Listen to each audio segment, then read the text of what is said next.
Tonight, we'd like you to join us on a journey as we hit the haunting highway and travel through that liminal expanse of the unexplained.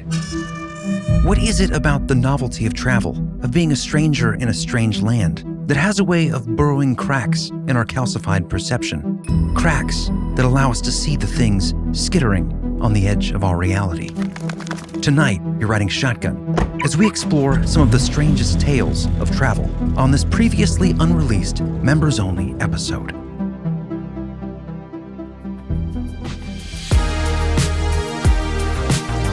Welcome, children of the expansion, most beloved of the whole. Today you are warriors of the road.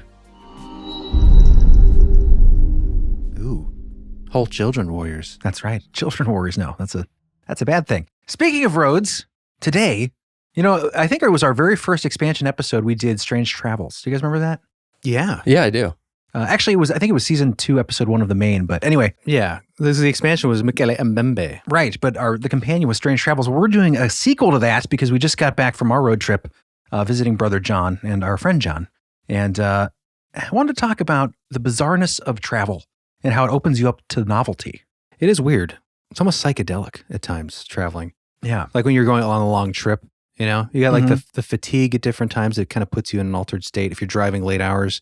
Or you have to get up early because hotels make you get up at like 10, which is crazy. That is insane. What kind of monsters are they? I know. Well, we booked we got a late checkout. It was like noon. Oh, this is so annoying. Fairfield Inn, which was great. I know it was a different place. But anyways, noon checkout. We were stupid though, and we did not put the do not disturb sign on the door. So they knocked at 9:30 a.m., which was a nightmare. So we got up like all like, trying to like giving each other evil eyes, like who's going to go get the door and tell them we're still here. Like they can't figure it out by trying to get in, Anyway, so they do that. And then we're like, okay, we're still here, noon checkout or whatever. Go back to bed. Jeremy puts the thing on the door. Yeah, put the thing on the door. Another knock at like 10:30. And I know it doesn't sound super early, but we were up late. So 10:30 knock. We get up again like in some sort of haze. Like what is happening? Like the world feels like it's ending. Tell the lady on the other side, no, At 10:30 in the morning, the world feels like it's ending. It was one of those mornings, And so like, okay, so then I called, double checked. I said, is it checkout at noon? And she said, yeah, it's at noon. I was like, okay. And then an hour later at like 11:30, knock, knock, knock. And I go, yeah. And she goes, are you going to be staying over? What? Like in a real rude tone. And I was like, no, I said, isn't checkout at noon? And she goes, yeah. Well, they knew your type. Yeah, I guess so. We got a look to us. We're being punished for something. You got a late bloomer look to you. We're up late working. Oh, these guys normally get up past noon. That's what she was thinking. I think she was a sadist. A sadist. She enjoys like me when I would wake you up when you were and jump in your bed when you were oh my God. sleeping in. Or dad. Hey guy, time to get up in the morning. He'd put like a wet rag on your forehead. Like high school. Like just a wet rag. The sweetest man. But he'd come up with a wet, cold rag. Evil grin while he did it, too. It's just a hellish wet rag dripping as he approached, puts it on your face. He'd tickle the feet. You're like a freshman in high school. It's just like the worst. But he'd do it with his like loving voice. I would have punched him right in the face if he had done that to me. He learned those techniques in Vietnam, in a prison camp. Waterboarding. The worst thing, he'd be smiling. You'd wake up and he'd have this sweet smile on, like just the sweetest man. But he must have had some little core of like evil. We do have a show, and yeah, that's all to say that we had some weird experiences on the road, some more unusual than that we'll maybe talk about a little bit later. But this episode is about travel. It is about the strange things that do happen to people. I do think when you're traveling, you are more open to strange things that do occur. We felt that. I think a lot of people out there probably had this realization in their own adventures. But this was fascinating. So I wanted to see, has anybody talked about this, specifically this idea that travel is sort of a doorway to maybe experience more supernatural or unique experiences to our reality? Yeah, a doorway or vehicle. Right. To be on theme. Absolutely. And I was pretty excited to find, there's one dude, this guy, really interesting guy. His name is Michael Breen. He wrote a book actually with Rosemary Ellen Guiley. Oh. Who our audience should be pretty familiar with at this point. Great author. She's written tons about the occult, paranormal, all kinds of high strangeness stuff. I'm not sure how she connected with Michael, but you could look that up. We'll have links to his website. But he wrote a book called The Road to Strange, Travel Tales of the Paranormal and Beyond. And his background is pretty fascinating, actually. So he was a psychology major. And when he was going to get his doctorate, he entered the University of Hawaii. And when he got there, I guess he almost got kicked out because this was not a thing to study the psychology of travel. So he became kind of the lead expert. So over 5 decades, he was crisscrossing around, traveling, and he interviewed tons of people. I think 1,800 or more, close to 2,000 people. What? Wow. Yeah, interviewing these people, the travelers, adventurers, collecting and recording more than 5,000 accounts. Wow. According to his website. And within these accounts, strange things were reported over and over, all kinds of unique experiences that were unique to these people that had never had any sort of paranormal experience. He seemed to find a common thread, he says, where unusual experiences, paranormal, supernatural, even mystical in nature, would occur on the road to someone who's never had anything strange occur in their life. That makes sense. Yeah. And I have this quick quote I'd like to read from his book. Definitely check it out. We'll have it linked. These stories fascinated me, and so I began a special collection of them, forging new territory in travel lore that had been ignored and neglected by the mainstream physical or social sciences. Reading the paranormal travel stories of others presents the reader with new and unique events that are often both eye-opening and awesome. It is largely through the novel experiences offered by travel and adventure that we achieve more personal growth and gain an understanding of realities that we perhaps did not know existed. And that's what we were talking about earlier, the novelty. And he continues, travel is mind-opening and mind-bending. Maybe it takes the travel experience, namely the condensing, collapsing, and speeding up of time and space, the rush of novelty, all impacting upon us at once, at every turn, to pry open the portals to the unknown. Imagine the degree of impact that a travel-related paranormal event can have on one's life. These events happen to everyone in all walks of life, regardless of belief in the paranormal. Man, that's such a great quote. I love that he used the word novel. Because this, and anyone that, and I think we've mentioned this a bit, but the feeling you have when you're traveling, and maybe not everybody feels this, but I definitely do, a connection to the unexpected. Obviously, it's novel, taking a new road, going to a new place, being in an unfamiliar environment. I feel like that definitely opens the door to awareness, opens the door to possibilities.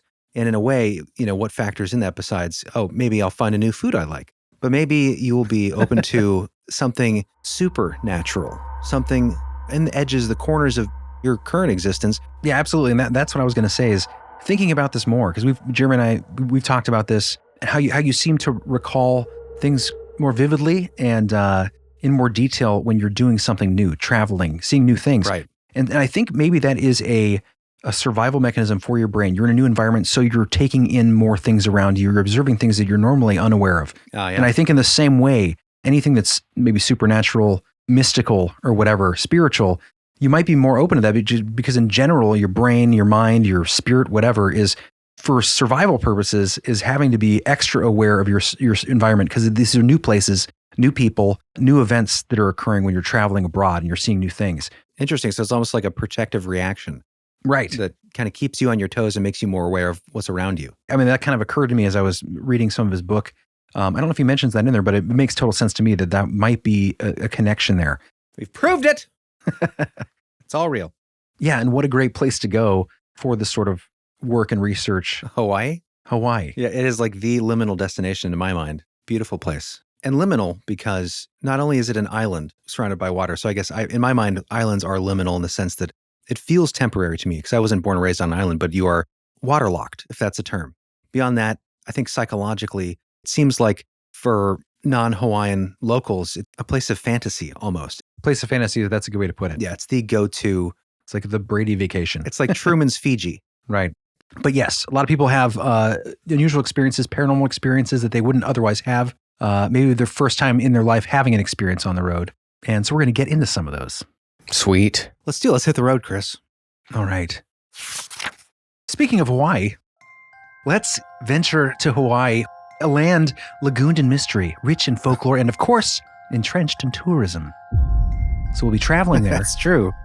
Jared, do you want to share your tale that you've discovered in the vault of Art Bell? Sure. Yeah, it's not my story. It is Brad's story.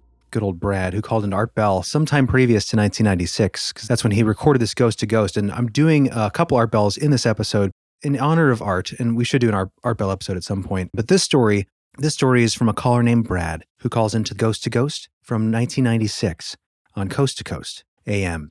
And this is a tale that maybe some of you could relate to. I feel like we've all, I don't know if we've all, I know I'm saying we've all had experiences like this, but I feel like I've had a weird kind of succubus type encounter before. And if I can't recall it now, it's because she made me forget. But let me know what you guys think of this story. I think you're going to dig it. I call this Snake and Shadow, the Dancer's Familiar.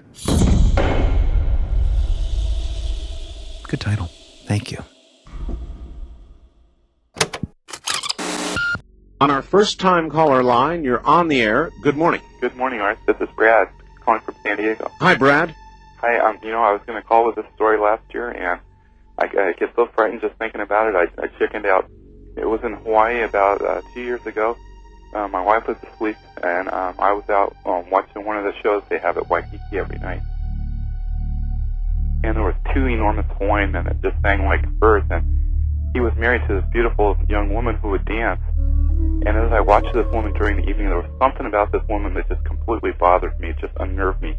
Something unnatural about the way she danced. And as I watched her, at one point, I had the distinct feeling that I was watching a snake dance. It was just for a second, just kind of like an overshadowing, just something. And we had this eye contact, and she looked at me like, oh, the secret's out. I was completely unnerved, and I walked back to the room and fell asleep, and was only asleep for maybe a couple minutes when my wife let out the most blood-curdling scream, jumped out of bed, ran to the door, was clawing at the door, trying to get out of the room. And Wait. What was clawing at the door? My wife was. She woke up screaming, jumped out of bed, ran to the door of our hotel room, and was clawing at the door on her knees, trying to get out of the room, just screaming, trying to get out of this room. And I brought her up, and she said she came to, and there was something standing over the bed looking down at her. And it was just a couple of moments later. And I did my best to calm her down, and she went back to sleep almost immediately, almost like if you were talking to someone who's been walking in their sleep. And in the morning we spoke, and I had the distinct feeling that I had seen this lady dancing. Her familiar, or whatever it was she used to do her act, had seen me and followed me back to the room. And the second I'd fallen asleep, this thing had hovered over my wife and woken her up and just... That is truly frightening. It scares me to death just saying it. Oh, well, thank you for bringing it to us. This was the right night. Thank you. Thank you, Art. Bye. Take care. Familiar. Do you know what a familiar is? Maybe you don't want to. I do, Art. Definitely creepy. Yeah. Can familiars be not bad too? Depending on who you, I mean, if you ask Aunt Angie, I think didn't she talk about that? There's the one that said that they thought we had one attached to us or something. Yeah. This sounds like a naughty one. Well, when we dance, like people have said that there is snakes that look like they're coming off of us. We are like charming snakes. They're awkward. Imagine all three of us dancing and they're like, wow, they dance so well.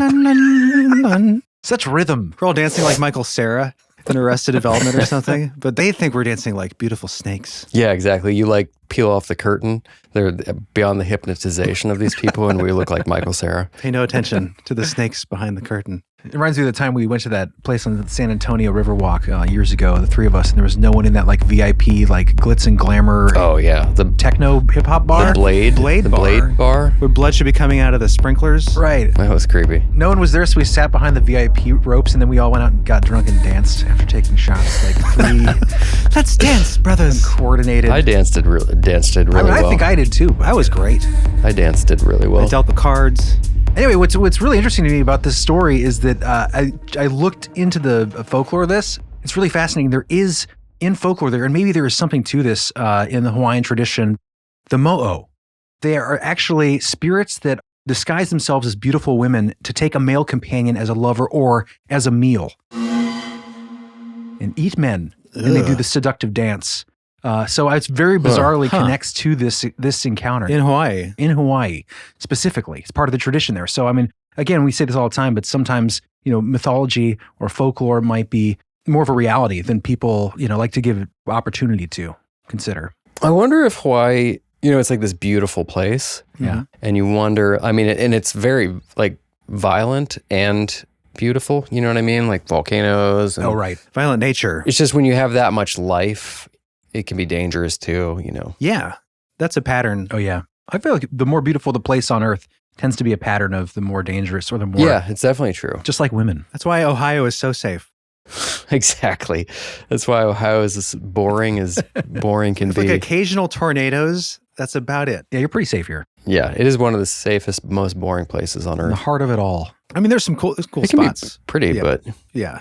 but yeah, anyways, I'm just thinking, because there's so much life there, like what kind of other life is there? Yeah. That energy. What energy is attracted to that too, that may be in a different plane? Exactly. Oh, totally. And I think it's interesting on the theme of traveling.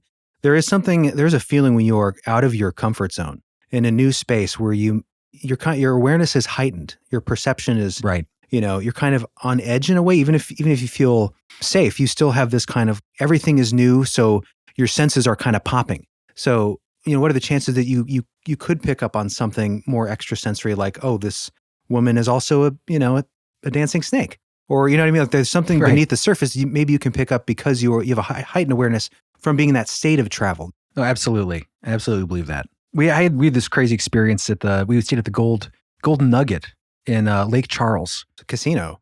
Yeah. What state was that? Lake Charles, Tennessee? Louisiana. Louisiana. John, I had this crazy experience. I know I feel like every time I tell a story, it's like, yeah, right. No way, that's what that was. But this place was awesome. Very, it's a casino called the Gold Nugget. So it's like very decadent, just garish. But I remember I got into the elevator by myself at one point, and I walk in on our floor, and in there is a woman, and I called the elevator. It wasn't like, anyway, I walk in, there's a woman, very strange energy. She's beautiful, but soaking wet. Her hair, like she just got out of the shower, right? Her clothes are kind of wet. She's wearing almost like a men's dress shirt, but she looks terrified. She looks at me. Her eyes are huge. She looks really freaked out. I kind of give her a nod, hi. She doesn't respond. She just stares at me. Really eerie feeling. So I hit the button to go down. We're on the 5th floor, and I noticed she didn't hit a button to go anywhere. So she's just standing in the corner of the elevator staring at me. And I'm like, okay, this is weird. Very strange. I get down to the bottom floor. I get out. She stays in the elevator. I give her a nod, and she just stares at me with this terrified look on her face. And I get out, and then someone else goes to walk in the elevator, and I hear him say, oh, I'm sorry. And then he gets in for a moment, and then he walks quickly out of the elevator, and the doors close. Then she just goes back up. And she just goes wherever the elevator's going. She never hit a button. Wait, what? Yeah. So just a woman, basically a woman who was soaking wet, looking terrified, standing in the corner of the elevator. So she was there when the doors opened, but she I wasn't called the going elevator. anywhere. It came up. I assumed that she was going somewhere in the elevator, but she just got to my floor, and then I hit the button to go down. She just went back down, never got out. That's weird. Never got out on my floor or the ground floor, but it was weird because she looked like very afraid and looked very confused. You said she was dripping wet, And just dripping wet. It was really weird. but not wearing a bathing suit. Yeah, wearing clothes, nice clothes. She's attractive, maybe in her late 20s. Maybe just got out of the shower. Yeah, I don't know. It was strange. That's weird. I'm not saying that was paranormal, but I did Google elevator ghost Golden Nugget. I didn't find anything. I looked for drownings in the air. I mean, it is right on the Lake Charles there. There's regular drownings. We did talk to the girl who works at the restaurant there. Oh, yeah. She said, I was like, is this place haunted? Just wondering. Yeah. She's like, yeah, it's very haunted. Interesting. And that's proof positive. yeah. Anyway, I just thought I'd share that because it was one of the few strange Well, experiences. that we was had the on weird this trip. thing. She's like, I was like, have you seen anything? And she's like, well, I haven't, but I've only worked here for so long. Everyone tells me that it is. And I said, well, how old is the Golden Nugget? Because it has this kind of old school feel to it. She's like, well, we just had the 10th anniversary. So it's not that old, but people die here all the time. I was like, oh, okay. That's kind of creepy. People die here all the time. Yeah. I guess because it's a casino. I don't know. People are there at different points in their lives. Always interesting energies at casinos, especially that one had a really dark kind of vibe. I really enjoyed it, honestly. Yeah. Just it was a weird. I didn't spend much money. I lost some, but didn't play much because I'm bad at gambling. But the energy is cool there. I'll say that. Yes. And another place that has awesome energy, Another building structure, a very specific type of facility, castles. For obvious reasons. That's true. They're very old, a lot of history. We actually have several castle stories in this. It always happens this way when researching stories, especially when we're using some listener stories. There always seems to pop up unintentional themes, and that this was definitely castles in this one. So I was like, this could be a whole castle episode, but it's not. It's going to be a few castle stories that come together in synchronicity in this episode. It's good to mix in some castles. This one actually comes from a listener of ours, Steve.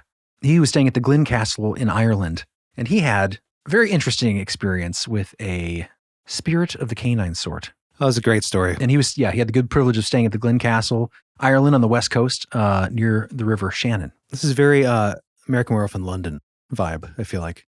Later in the story, you'll hear why, but yeah.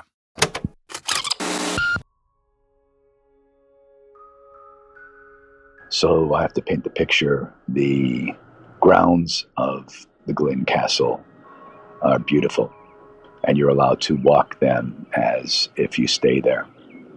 And the courtyard in the back has a gravel courtyard that has rose bushes and ornamental shrubs. And as we walked it, I caught movement out of the corner of my eye. So I spun around, and I saw this little dog, about a 10 to 15 pound little dog. Looked like a terrier, medium hair, short legs. Couldn't really tell you the breed. It was very unique, though. And it started running at us. And it wasn't like a little run. I mean, for its body, it was running as fast as that little thing could run. And it ran towards us. So I was, going to go down on my knees to, receive it and pet it. But it ran past me. And it went booking past as if I wasn't there. And it went to the main back door of the castle. So I'm like, this is really weird, because I'm pretty good with dogs, and I was a little bit miffed at myself, Then I realized that there was no sound. I mean, when we were walking, the gravel on the ground I could hear, much less a dog at full speed, made no sound. And then I looked, and there was no footprints. So I'm trying to not go the paranormal route at this time. I'm trying to, debunk. So when we left, I said, hey, I saw your dog. You got a real nice dog, as I'm leaving. And then the people at the counter said, I assure you, sir, there is no dog, or has been no dog here. None of the employees are allowed to have any dogs. And there's no dogs in this area that can come in, especially to the back courtyard where you said that you saw them. So I'm like, okay. So just tuck this into the back of my mind. On our way then to Bunratty. Before we get there, just getting hungry, stopped at a bar, grab a pint and some food. Go into the bar, and then as we go into this little bar or pub, all these statues in the entrance were of that dog. And they were all porcelain figures, maybe about the size of your hand. Some were smaller, different colors, different this, but it was that dog. So it was like, the best way I can now describe this next scene in your mind is the American Werewolf in London, where the dumb American goes in, says something, and the whole pub stops. And I go, hey, I saw that dog. And then the whole pub got quiet. And I realized that I had done something stupid. And I remember the host looking at me funny. And then they go, let me tell you the story about these. So back in the steam engine days, all the cargo and everything really came up the river. everything was kind of moved up and down back then before the roads were secured properly. And that was the main form of cargo transportation. So the steam-powered vessels were utilized that way. And those dogs, that breed, was being brought up on that river. But as they were going through that area, there was a critical failure in the steam engine, in the boiler, and the boiler exploded, killing quite a few people on the crew, and the boat started to sink. So then, as the boat was sinking, the other people that were on board started to release the dogs from the cages and pens that they had in there, and they were throwing them overboard. And then the dogs then were swimming to shore, and the local people then would get them, and they became known in that area as the good luck because they survived the incident, and they were seen as a positive good fortune to that local area. And I looked at that whole experience as another good luck and wonderful fortune. Love the show. Thanks for all you're doing. And I'm a proud supporter. Cheers, Steve. Thanks for that story. Yeah.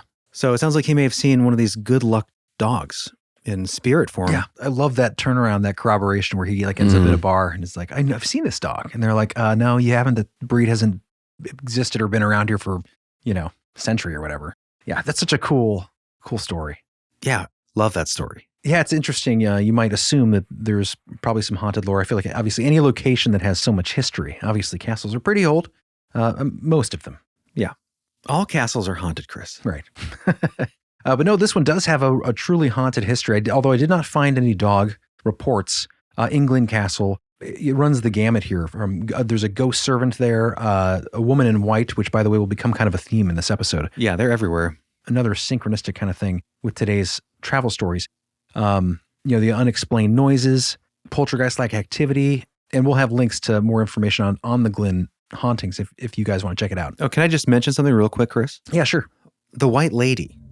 Yes. I'm fascinated by this because you brought this up outside of recording previously. And I think you want to do an episode on this potentially in the future. Yeah. But the concept that they are, it sounds crazy, but not just ghosts that all happen to be wearing white. Right. And be women in all these places, but that there is an entity, some kind of archetype, but archetype sounds psychological maybe, but that there maybe is some sort of thing masquerading or taking the form of a white lady, but it is all potentially the same thing. Not to say that there's a ghost wearing white, the classic wedding.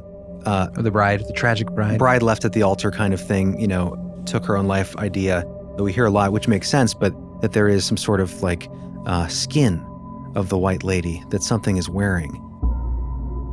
I think that's a really interesting concept. I think you came across this in 40 and Times, I think. It was an old Fate magazine that I have. Okay. But it was a fascinating concept because the researcher who wrote this essay was talking about finding these themes of a lady in white in places where there were no recorded deaths, oftentimes in the wilderness. Yeah, it's kind of creepy on its own. And I found patterns between some of these reports. So maybe we'll do that down the road. I think we'll talk about it a little bit later, briefly. Cool. But yeah, Ireland, I'd love to go. Yeah, absolutely. Thank you for sharing that with us, Steve. Yeah, thank you, Steve. Makes me want to go spend some time in some castles and then even more time in the pubs in town. Yes. Oh, that was the other thing. I was trying to find the pub where he had that American Werewolf in London experience. But as you might assume, there are many pubs in the hour or so drive from Glen Castle to Bunratty. Right. So I couldn't quite pin it down. I could have reached out to Steve, but I was lazy. Yeah. But anyway. I wouldn't say you're lazy. I'd say you were overwhelmed with work, but there you go. That feels better. But Steve, yeah, let us know, Steve, if you hear this, because that would be interesting to know. And if we ever get to go, we'll definitely visit the pub. Oh, absolutely. Thank you for that. Yeah, thanks, Steve. We appreciate you. We do. And your little dog, too. I didn't get that on the first listen through, but that makes sense why, if this was indeed a ghost dog, why it didn't stop. It just ran right past him, like Yeah. repeating. Or, stone tape obviously could be that too. Stone tape. Mm-hmm. Great little story. Yeah, let us know what you guys think. Yes. We want to hear your thoughts. What's going on for expansion? Oh, what isn't going on for the expansion? So the members only episode, the expansion, Yeah. what's coming up? All right, guys, on this week's expansion episode, members only, we're going to be looking into this wonderfully strange book, Quackery. It's got some really wonderful things in here. A brief history of the worst ways to cure everything. We're going to be talking about things like leechcraft, radon hotels and spas, which is interesting. Smoke enemas. Yes, you heard me right. Smoke enemas. Maybe some corpse medicine. We'll see if we get into that. But it's a really fun episode, a really unusual episode. So if you want to check it out and become a member, head on over to beliefhole.com and hit that big red button and join us in the hole, and we'll see you there. Here's a clip from Quackery. Enjoy. Access granted. So there was a leech boom. Yeah. So millions of leeches were stolen from their homes, Yes, corralled. that's true. They used to use poor children. They would venture out into the swamps and No way. these industrious young fellas, young lads, and they would let the leeches cling to them, and then they would walk up on the street and sell them for like a shilling or whatever they would sell them for. Oh, the kids did that. Yeah. Okay, so they weren't being used as... I'm sure it was a mix. There were no child labor laws back then. Just ask Charlie Dickens. That's pretty crazy. But yeah, to set the scene, I have a little book, little scene from the book here. This gets us into a really good visualization of like what it's like in this time period using these leashes. This scenario here. In 1850 London, a physician makes a house call on a woman with a nagging sore throat. Clearly swollen, tonsils are to blame. Clearly, decongesting and shrinking them will solve the problem. Clearly, the answer to the problem is leeches. From a portable earthenware jar, he withdraws a single dark, slimy, squirming leech, about 3 inches long. It wriggles briskly from hunger. He pierces the tail end with a silk-threaded needle, then pushes the writhing leech pendant into a clear glass tube to direct the leech's hungry mouth onto the offending tonsil. The leech sinks its tiny, toothy jaws onto the swollen tissue, but the patient hardly feels the bite. After all, the leech's best offense is to be as inoffensive as possible.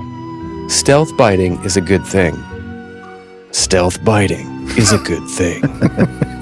There's a ticklish sensation from the squirming. Ew. Yeah. The leech swells larger and larger until replete with blood.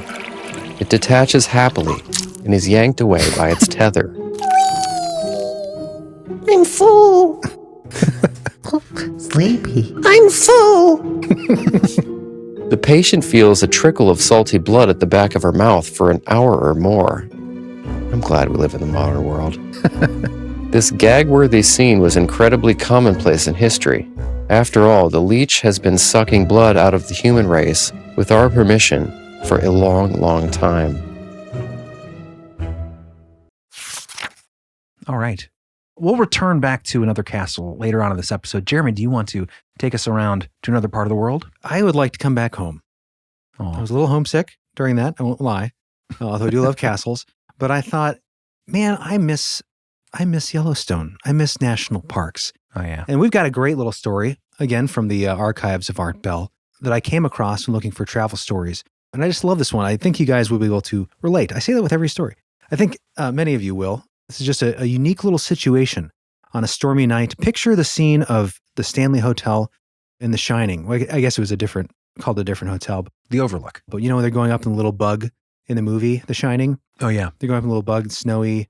I guess I don't know if maybe it wasn't snowing yet. Anyways, you'll see what I mean. We're going to play the story. I call this story Rear View Horror, the No-Face Woman of Yellowstone.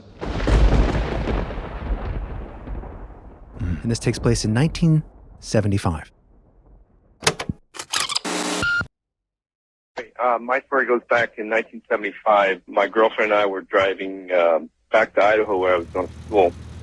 We were headed towards Yellowstone Park and going towards Montana East Gate. And we were driving in a little yellow Volkswagen around midnight, and it was kind of snowing. And picture a two-lane road with tall trees between and no moon or nothing, or headlights. And the snow was falling and slushy. And all of a sudden, there was this figure I saw walking right in the center of the road, walking the same direction as me. In other words, her back was towards us. It was a her? It was a lady. And at first I noticed her, and I told my girlfriend, I said, "You see what I see? Is this girl walking out here in midnight, and it's probably about 30 degrees out there." And the closer we got, the more detail I can make out. In fact, I was going to roll down my window and say, "Hey, listen, you need some help." Sure. But we noticed that she was wearing very, very old, I guess, 19th century clothing, and she had these hobnail boots on, and she had a long shawl around her shoulders, and her hair was long brown hair down to probably a little bit below her shoulder blades. And the closer we got, we noticed something weird was that her hair was completely dry. It was not even wet, like you would expect somebody in the middle of a snowstorm. Yeah, exactly. And I was just about to roll down my window, and my girlfriend goes, "Don't even stop! Don't even look! She's a ghost!" And that freaked me out because I was just about ready to slow down. She said, "Don't even look in the mirror. She has no face." So, oh my God! Oh. You can imagine. Here we are putzing along a little Volkswagen, and I just slowly moved over to the right and to avoid hitting her, and I just moved on. And when we got to the gate, the ranger said, "Sorry, but the path is closed tonight due to the snow." "You mean we got to go back?" And he says, "Well, there's a little motel about half a mile." So you're thinking you got to drive back by this ghost? Oh, geez, we were scared out of our wits. Anyways, we got to this motel, and fortunately, the guy still had a room available. And as soon as we got in the room, we just locked the door and put the chair up against the wall. And I take it the rest of the night was uneventful. Oh, the rest of the night that we couldn't sleep. All right, my friend. Thank you. Thank you. Thank you for the story. So, oh my, an entire figure until you get up to it, and then no face. I wouldn't be stopping either, would you?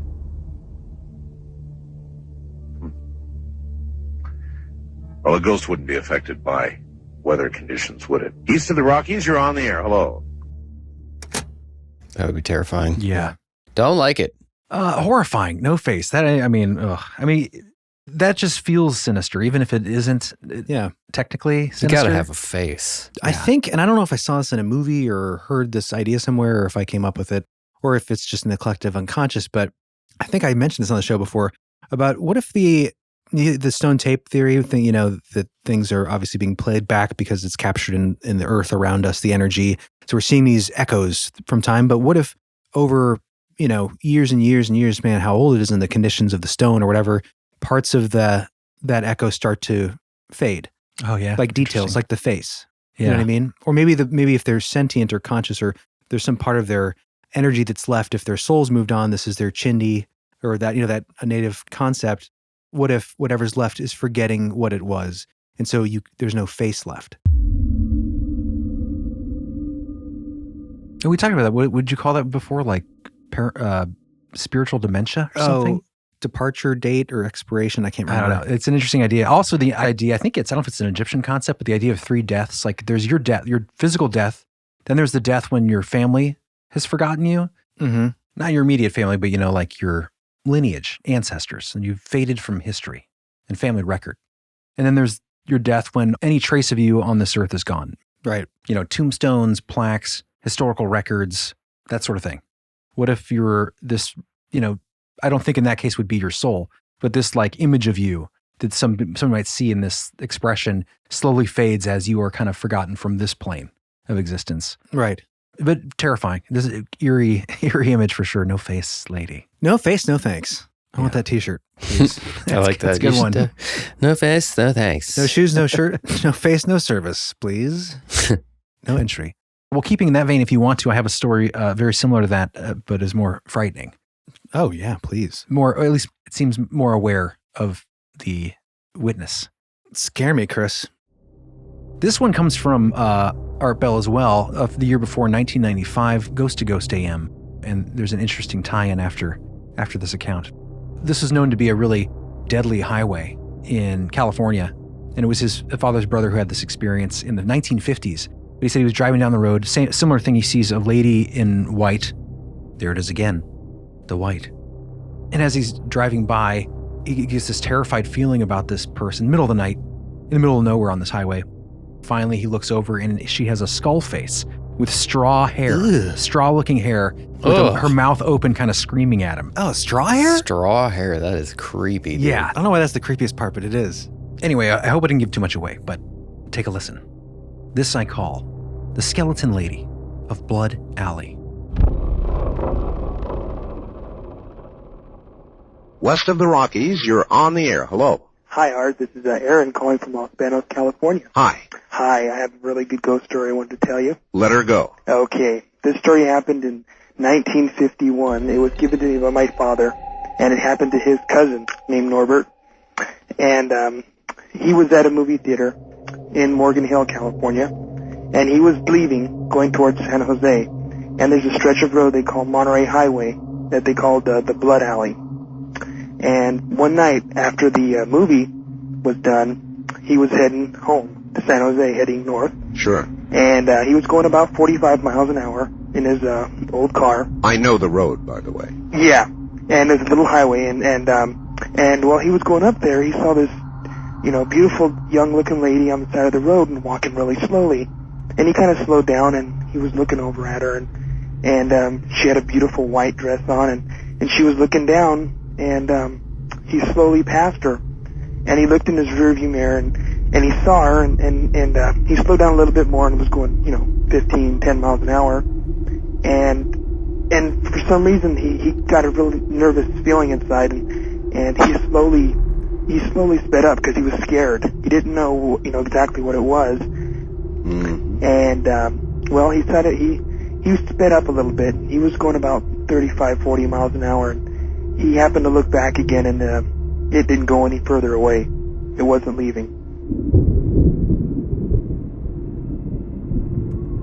And that really started... You mean the lady in the white dress was as close to him? Yes. As it was the first time he saw her. Uh-huh. And he really started getting nervous.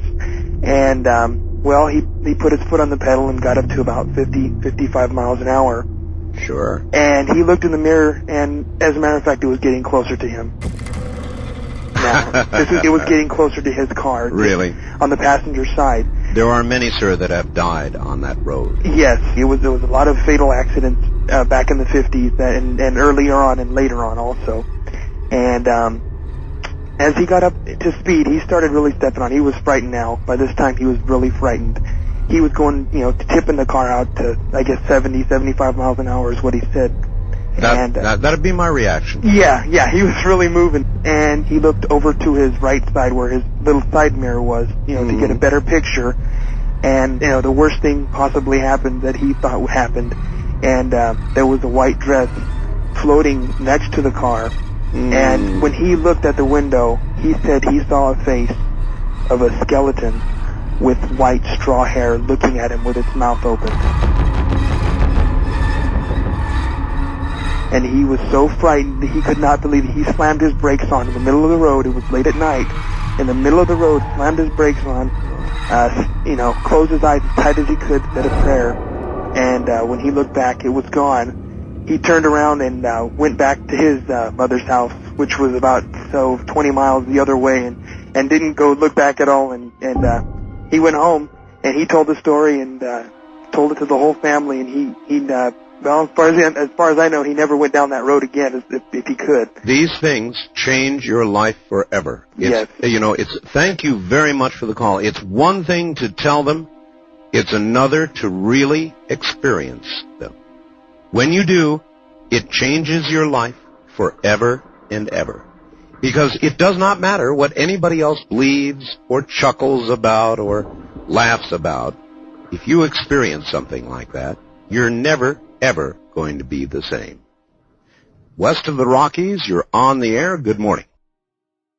Pretty horrifying. Absolutely. Yeah. I'm telling you, man, roadside randos, of the paranormal variety, you want to steer clear. Pun intended. It's always women in white, too. There's something to that. They're their own creature, perhaps. Yeah, it seems like its own phenomenon, just like the hitchhiker, the plaid shirt. Anyway. Well, I've got another one, as long as we're on the road. This is great. I love this guy's voice. Because he's a Georgian. Got a great accent. I'm just going to play it for you. I don't even think it needs a setup. It's just a story of a very old account from a fellow who's telling something about a special road in the area where he's from, where his father had some experiences. Oh, and we probably should say this does have a bit of conversation about self-harm. So if you're sensitive to that kind of thing, just a little heads up. I call this Cursed Road in Knoxville, Georgia. East of the Rockies, you're on the air. Good morning. Good morning. Where are you calling from? Warner Robins, Georgia. All right. This is a story that happened to my father, who is now deceased. My father was born in 1898, outside of a very, very small town of Knoxville, Georgia. Yes, sir. And he was about 4 miles out of town on a farm. There was a stretch of road there that runs between Knoxville, Georgia, and over to what is now I-75, 20 miles away, at a little town called Byron. And certain portions of this road were considered to be haunted. Now, the strangest thing about it is, after the road was paved in 1923, yes, sir, all the haunting ceased. That is odd. But anyway, my father, when he was about 10, 11 years old, was riding with his father, his younger brother, and a man who worked on the farm with him, back from town, headed home. And as they crossed this, what they call Culpeper Creek, they saw ahead that a woman was walking in the middle of the road. Now, this was not unusual in the country in about 1910. And she wore the very typical, very country dress, the long gingham dress, and she had a bonnet on, and in her arm was a market basket. Very common sight. Well, as they pulled up behind her, my grandfather kind of clucked to the mules and stuff and reined them back in so that, you know what I mean, when you got two mules pulling the wagon, you have the wagon tongue in the middle. Well, sure. And so that the wagon tongue would not shift out as it does tend to sway and hit the woman in, in the back. Yes, sir. And as he pulled the reins back, and all four of them were witnessing, the woman completely vanished. If I had to bet, I would bet she had been killed on that road. It's very possible. That was at least, I know of, oh my gosh, I even had an uncle who committed suicide on that road. He was a mail carrier, a rural mail carrier, and he pulled up on the top of one of the higher hills, parked his car, and shot himself through the head, and then rode on down the hill. Well, I appreciate your call. I appreciate your story. And of particular interest is that this haunting went on until the road was paved. Now, what does that tell us about the nature of hauntings? How could a paving stop it? Fascinating. That's all about Art. He's always got the questions that I'm already thinking. Yeah. Picks up on those little points in the story. Yeah, what would a paving, unless it's a certain kind, something to do with the stone itself or whatever material they use to put down, can the earth beneath have more potential to hold energy because it's the way the earth naturally was? Anytime you make changes in a haunted area or a structure, that's usually when it riles ghosts. But to stop the ghost is interesting. Maybe if you have a haunting, you should find out what material they made the road out of, and we could start solving hauntings or stopping them at least. I like that idea. That's my plan. It's a tall order. We don't want to stop them. Otherwise, we don't have a job anymore. Good point. We want you all to be haunted as much as possible. We appreciate the hauntings. What if we just solved all the mysteries one day? Yeah. Like aliens, ghosts. Impossible. Well, what if they all kind of stem together in some way? I said that last episode. You said not possible. Well, I do think it's possible now. You just got to give John a week. You convinced him. It has to come from my own mind. Exactly. You got to tell it to him. He's got to forget, and then he reemerges. That's usually the way most people work. They got to figure it out themselves. That's true. You can plant the seed. Mm-hmm. Well, I planted my own seed. It had nothing to do with it. Sure. The little brother seed. John found the little brother seed and he stomped it out. Went into the garden and I took my little seed and I put it in there and I watered it and it grew and turned into a little fledgling today. Fledgling thought. Isn't fledgling such a good word? That's a great word. Feels good to say too. Fledgling. Got a roundness. Seedling, a sprout. I was going to say, remember that story we just did about the skull-faced woman with the straw hair? Mm-hmm. It was interesting about that highway that they called Blood Alley because it was so notorious for people getting in accidents. The next year, they created a bypass and closed that section of the highway down. Interesting. I just thought that was interesting. Speaking of making adjustments on the road. Yeah. Stopping the spooks. Yeah. Well, do you want to go back to the castles? Yeah, sure. Mine are, I've completed my set of fantastic stories, Chris. So what do you have? Cool. Well, let's go to the Robin Hood wink. This comes from the book The Road to Strange: Travel Tales of the Paranormal and Beyond by, once again, Michael Breen and Rosemary Ellen Guiley. This story takes place in England. We're back in a castle, and this is awesome because if you're a fan of Robin Hood, Nottingham, that's where this story takes place. A lot of history there, obviously. And this is a couple who's traveling in that area, not planning on visiting Nottingham, but are taken there on a sort of synchronistic journey that ends with a very strange encounter with a statue. This is the Robin Hood wink. My wife and I were driving down a highway about 40 miles outside of Nottingham, planning to bypass the city. I think we got turned around at a confusing traffic circle. We stopped at a signal, and my wife, Eva, said, "What am I going to do?" "I don't know," I answered. Just then, a little man came up in a car right alongside of us. He had a big handlebar mustache and a jaunty little cap with a feather in it. My wife looked at him, and he gave us a big wink. We nodded to him, and he nodded back. He said, "Well, follow me." Evidently, he sensed that we didn't know how to get around this roundabout. Eva thought that he meant literally to follow him, so instead of going around the roundabout, we followed him all the way into Nottingham. That's how we got to see Robin Hood. We decided to stay and checked into a beautiful hotel in town, all stainless steel, and each bed had its own radio and its own television. It was gorgeous. Right down the street were a big old museum and castle. We decided to visit them. A guide who took us through the castle said it went back to the time of the Druids. It had underground passageways that he opened up for us, and a dungeon where people were tossed during the time of Robin Hood in the 1600s. The guide said people had experienced many ghosts in the castle. The ghosts come out of the kitchen every night and make bells ring, and a green light goes up the old hand-carved stairway, he told us. We usually don't allow anybody in here anymore because people have become frightened and have fallen off the stairway into the big holes down there in the dungeon.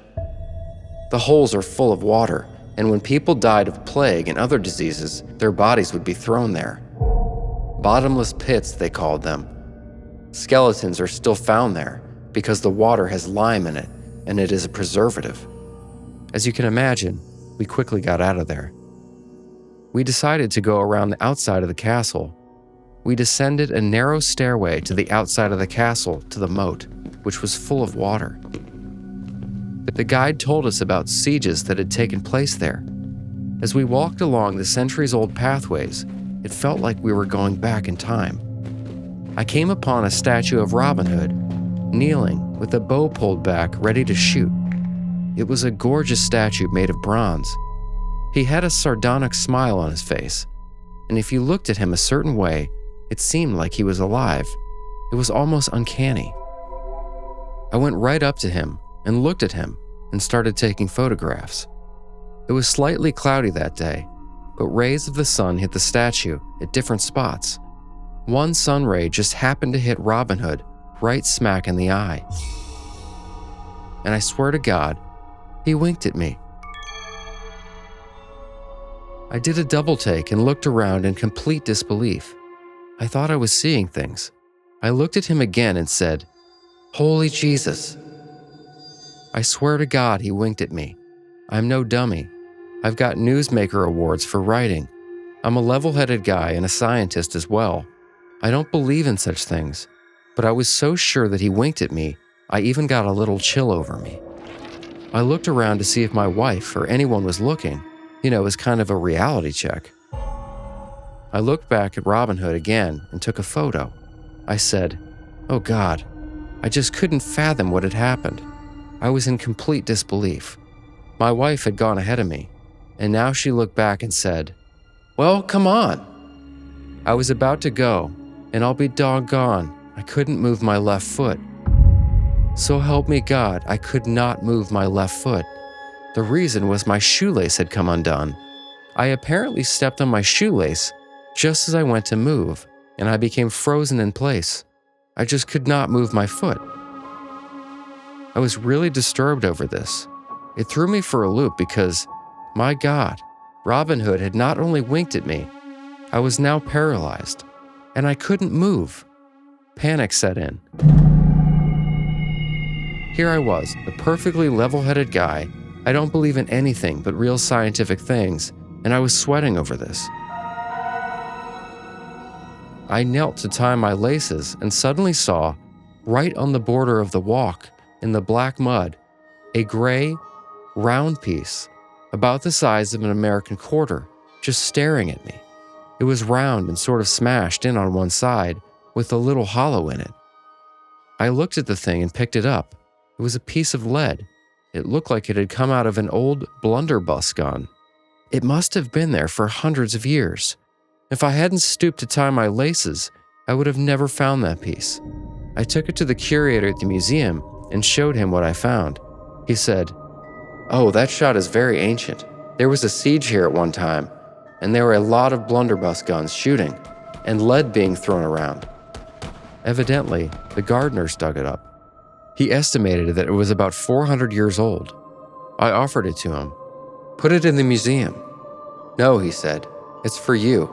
It was meant for you. If you hadn't done what you did, you'd never found that piece. You take it home." I took the lead piece home, an amazing souvenir that I acquired because Robin Hood winked at me. My laces were untied, and I couldn't move my feet. What are the odds? I still think about the wink. I will never forget it. Common sense says it could not have happened, but it did. It was real. Robin Hood winked, and that souvenir was indeed meant for me. Such a bizarre story. Yeah, it is. Fun one, though. If it happened, like the way he thinks it happened, what a weird, like, is that the personality of Robin Hood who's just hanging around winking? Or something else? It almost sounds more fairy to me. Yeah. Like just mischievous, kind of like interesting. Well, even the guy that pulled up in the little car, he had a little cap with a feather in it. Unless, I mean, I guess if people are still wearing caps with feathers in Nottingham. That was Friar Tuck. Friar Tuck had no hat, Jeremy. He was bald. That's true. But no, I just thought that was a really fun story. But man, I thought my favorite part was the part in the middle where they're talking about the place, like the dungeon in the hotel or in the castle kind of inn or whatever. Uh-huh. And she said that people, like, what kind of liability do you have to have for people falling into plague pits full of lime? That was weird, right? That's pretty incredible. It just seems, yeah. Sometimes they fall. Put up some ropes. Maybe it was just a story to scare the tourists, you know? Maybe. I hope so. Maybe that blunderbuster shot was, they just like drop those on the floor before people come in so they have a memorable experience. Get people to come back. You'll never see an animatronic eye in Robin Hood. No, I'm sure it was real. I'd be stoked if that happened to me. That would definitely change, I feel like, my life if I really felt that the way he felt it. Right. Especially as a scientist. Yeah, for sure. I mean, you think about like the winking does sound, obviously it's a very unusual kind of paranormal observation, but we do have that with miracles a lot. You know, think about like spiritual statuary, things like that, where you a wink or crying or that kind of stuff. So it's not like it's completely unheard of, but definitely it feels fairy to me, if anything. But yeah, fascinating story. It's fairly fairy. Fairly fairy. Well, we might as well keep it on the castles for our final story of the evening. And this comes from one of our beloved listeners, Michael. This happens, it experienced in a castle in Ireland and very haunted location. Of course, being a young boy of 11, he was not aware of this spiritual occupancy. And John, I think you might relate to this. We should all relate to this because the boy who experienced this was a twin, and he had an older brother. Hey! You know, it sounds like they had a very similar relationship. So that's like us. And this took place in Clare County, Ireland, August 15th, 2000. I call this The Woman in the Castle. Hi. I'll get right into it. My ghost experience happened when I was about 11. Me, my mom, and my brothers were on vacation in Ireland. We were staying at my great-nan's cottage in the middle of the countryside in County Clare. Over the road was an old Irish castle ruin, Ballygriffy Castle, with a small cottage on the grounds just across a brook. Of course, being boys, we used to get into all kinds of stupid stuff, breaking into the keep and trying to climb to the other floors. Also messing about, pretending to be knights, which mostly consisted of my older brother beating me and my twin brother with sticks. However, that's not where I had my encounter. A few days into our trip, we got curious whether or not the people in the cottage might be home. So I drew the short straw and was made to climb up on a window ledge to see if anyone was home. I slowly peeked my head above the netting and saw a nicely decorated cottage living room with cozy-looking furniture, a roaring fire, and even a tin model train on the mantel. As I noticed that, my eye glanced up at a mirror. I could see myself in the window, and that's when I noticed something else. An old woman sitting in a chair below me and looking me dead in the eyes. My knees went to jelly, and I ducked down with my brothers hissing in my ears, asking what I'd seen. I felt like running a mile, but instead, I slowly rose up to look again. And that's when I saw nothing. No fire, no mirror, no furniture. It was abandoned, empty, just a dusty old living room. In shock, I jumped down and ran, with my brothers right behind me. The next day, we went back, and on the window ledge was a small wooden crucifix and a metal one. I'm not sure what was meant by that, but I kept a respectful distance ever since. Thanks. You're welcome. Thank you for the story. Yeah. Great story. Simple, right to the point. And I feel like a thing that happens in Castle, I've heard other accounts of castles where there's almost a whole scene that appears replays. and then that replays and then is gone. But it is creepy that this old woman was just staring right back at him as if she was aware of his presence. Oh, that happens through the window so frequently that almost like, I feel like I startled it. Mm-hmm. Yeah. Crossing paths in time. Indeed. Yeah, thanks for that story. Ballygriffy Castle. I'll have to check that out next time I am over there. That'd be awesome. Oh, we did have I guess wrap it up with this. The only other weird experience we had on this trip was, and John, I don't think we've told you this yet. We were on the way back home and we were staying in a Fairfield Inn and they were remodeling the floor we were on. So we're the only one on this floor. And this was weird. This is weird. So we're in our queen beds. I am having a dream. This is like late morning. I'm having a dream and I'm talking with Jeremy in my dream. And suddenly the whole scene gets overexposed. Jeremy's face becomes gaunt and very frightening looking. His eyes get really dark and he starts saying my name, but I know it's not him. It's like an evil entity. And I'm trying to wake myself up. And now at this moment, I'm in the other bed and I don't even hear Chris, struggling yet. I just hear in my hypnopompic state as I'm waking up, I hear Jeremy, but it's in Chris's voice. And then I open my eyes, wake up, I'm like, but I could tell that it wasn't audible. It was just in my head voice kind of thing. Mm-hmm. I'm sure you've heard that before, that kind of thing before. And then I'm laying there for maybe like 10 seconds and then I hear, and then I'm like, Chris. And then I go over, shake him awake.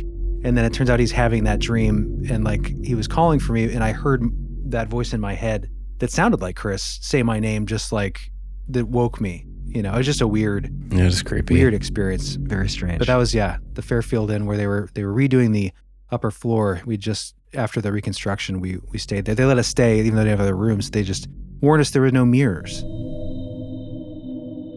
Oh, that was weird too. No mirrors. Maybe that was a cover that they were remodeling, but really they just took the mirrors out because people were seeing things. It was a bizarre experience. Very frightening for me, but it all ended well. I had a good time. Yeah. Anyway, we hope you guys had a good time today. Yeah, on this trip. A lot of you are traveling out there in the world every day. So send in your stories. Strange adventures on the road. Yeah, we'll keep listening. We certainly will. Well, now that you guys are back, hopefully we can get back in a little bit of a groove before you eventually take off again, if that's your long-term plan. Yeah, we shall see. We might be here until the next, cold period, but it'd be nice to come down one more time before the summer, but we'll see. Yeah, I'm just focused on the show again, still, forever. And we want to get the whole churning and pumping as best as possible because it is all that is in my heart. It's all that matters and all that ever will matter. That's right. I say to my grave. All serve the whole. I used to have an image in my head of a GIF or a meme I wanted to make, and it was just a gravestone. And on the gravestone, all that was written was one word: content. The whole must feed. The whole must feed, and we shall feed it. So thank you all for being here. Children of the whole. So the gravestone had the word content on it? Yeah. Which doesn't really make sense. No, it doesn't. It's what a tired person who's been working too long on content would think would be. I understand the sentiment, though. Yeah. It's like you're in the grave, right? But you dedicated it. This should be this. Jeremy Parfit died dedicated to creating content. I mean, if I had better ideas where so many times Chris will say something like, I don't feel very well. I thought that'd be a great thing on a gravestone. Just says, I don't feel well. It's just a quote. I don't feel well. Like, that's a funny thing to see on a gravestone. I don't feel well. On that note, we hope you're feeling well out there. Yes. And thank you for being here. You make it possible for us to keep doing this. You are the true heroes. So thank you.